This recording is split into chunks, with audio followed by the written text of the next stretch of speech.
Have you been in your lazy girl era lately? Maybe you're not getting as much done. Maybe you've fallen out of routine. Maybe everything just feels like so much work. I feel you. I've been there a lot of times, and I've actually been there a couple of weeks ago. So today I'm going to share with you all my tips and tricks that really helped me get out of my lazy girl era and become productive again. So let's go. Hi everyone, welcome back to my channel. First of all, let me just say this, whether you've been scrolling too many hours on social media or just feeling so incredibly sluggish, I feel you. I'm not coming at you here, there's no judgment, but now it's time to get our shit together again. So let's do this. A morning routine. I know it's very basic, it's very cliche, but your mornings are so essential. They really set the tone for your days, and your days set the tone for your weeks. You see where I'm going with that. Personally, I definitely feel the difference between when I wake up early and when I wake up later. Whenever I wake up a bit later, I feel like the day has so much more control over me already, and I do not like that because it puts me in a responsive mode rather than being in a proactive mode. So for me, what really helps me get out of my funk is waking up early and doing the things that I know are going to set me up for success during the day. Those things include meditation, journaling, reading, working out, making my bed, getting ready. And you know, if you want to do all those things every day and be superwoman, but that's not me. You know, if I do all those things every single day, I'll be burnout, and that is clearly not what we want here. It will be kind of like counterproductive, to be honest. So what I suggest is for you to have things that you do that are non-negotiable, and then things that you do that are negotiable depending on how your day is going to look like. The most important thing here is for you to be aware of all those tools that exist and that can really help you, and then for you to kind of like mix and match depending on what you feel like on that day. The reason routines are so powerful in general is because they do not depend on a state of mind or a feeling. It's something that you do systematically without really thinking about it. And I promise you, in the beginning, it will feel like a lot of work doing all those things when you're just waking up. But in the long run, you're gonna feel the benefits and you're actually going to look forward to it. Plus, they kind of like give you this small sense of achievement that you need in the morning that is going to make you feel so much more capable to tackle other things during the day. If you are like me, you've been writing to-do lists like they are grocery shopping lists, meaning they are endless. Sometimes I'm really like, who do I think I am that I am actually going to finish doing all of those things in one day? That's just not possible. What happens when we have those endless to-do lists is that we're gonna fall short of checking them off our list, right? And then we're gonna delay one task to the next day, report them again to the next day, and so on.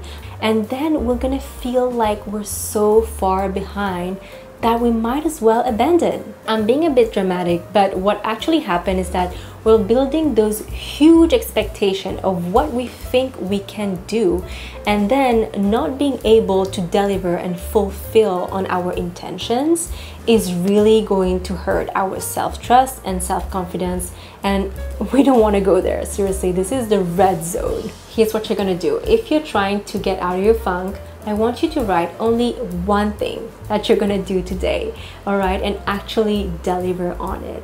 And then the next day, you write two things and you see how it goes. The point here is really to build back your self-trust and self-confidence, and this is going to fuel your motivation. And sooner than you think, you'll be like, oh my God, I did this, I am doing it, and I am actually becoming a productive person. It is going to be changing the narrative in your head and making you feel like your identity has shifted from this lazy girl kind of identity to this productive person.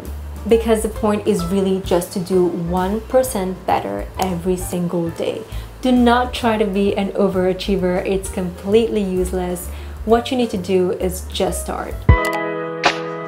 Working out. I know this is definitely not what you want to hear, but your mind and your body are connected. You might have already felt it on the days that you work out, that you moved your body in any way. Your energy is going to feel less stuck. and you're going to be having much more clarity and focus whenever you're doing your work as well. And I know that working out is not always sexy. We do not want to work out. We do not want to wake up early and go to the gym. But this is why you have to also try to like design a workout routine for yourself. Maybe you start with 30 minutes twice a week. That's not a lot. And then the rest of the days you try to like implement some kind of movement. Maybe you just walk to your nearest coffee shop, get a coffee, or something very simple. And working out does not mean you need to be dripping in sweat. No, it needs to be just like some kind of movement that you enjoy. So make sure you try out different things. There are a million of YouTube videos by so many different creators with all sorts of workouts. I'm sure you can find a match for you. For me personally, I have different phases. Sometimes I wake up and I'm like fired up, I want to run. Sometimes I'm like, let's do some heavy lifting. And sometimes I'm more of a Pilates, yoga kind of girl. So I'm just going with the flow. But what is the most important is that I stick to my routine. So at least 3 times a week, I'm going and I'm doing some kind of movement. In the end, working out is going to make you feel so much better in your body. It's going to make you feel so much stronger, and it's going to fuel motivation in other areas of your life as well. Build systems instead of setting goals. So this one comes from a book called Atomic Habits by James Clear. I definitely recommend it if you are interested in like being more disciplined and kind of like just improving your life in general. And the book basically says that instead of setting those lofty goals without any concrete plan behind them, you should actually think about building systems to reach those goals. What I mean by that is, let's take me for instance, let's say I want to get very serious on YouTube. My goal would be obviously to increase my viewership and my subscriber count, right? So for that, I know I need to post at least once or twice a week. Now I need to build a system around it. So that means I need to set a day in my calendar where I am going to film a video, and then I need to set a day where I am systematically posting, and then carve out time in my calendar where I am going to edit this video, and then also dedicate time to like brainstorming video ideas and scripting my videos. So what I did there is like I have actually built out a routine or a calendar that is a system that is going to help me reach my goal. Basically, if I follow the system, there is less chance of me failing. In the end, systems really help you get things done even when you're not feeling like it. It helps make things more systematic and less dependent on our humanness, I guess. Okay, so I know right now, being in a funk, you're going to find this very hard to hear, but I'm gonna say it anyway.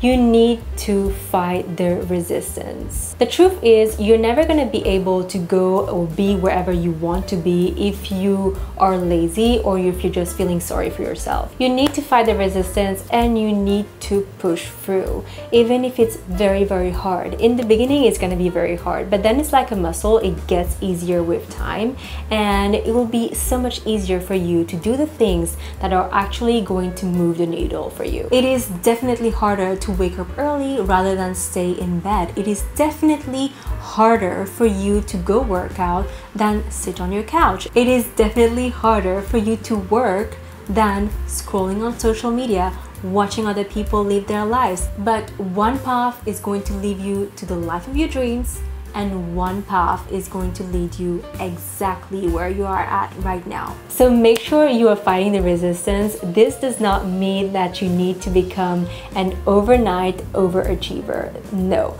you just need to be doing the things that you set your mind to do. All right then, I think I am done with my 5 tips to exit your lazy girl era and become a productive person. I am rooting for you. I am counting on you. I know you can do this, and I want you to report back to me. So either comment on this video or slide in my DMs on Instagram. We can be friends. And if you like this video, then definitely like and subscribe.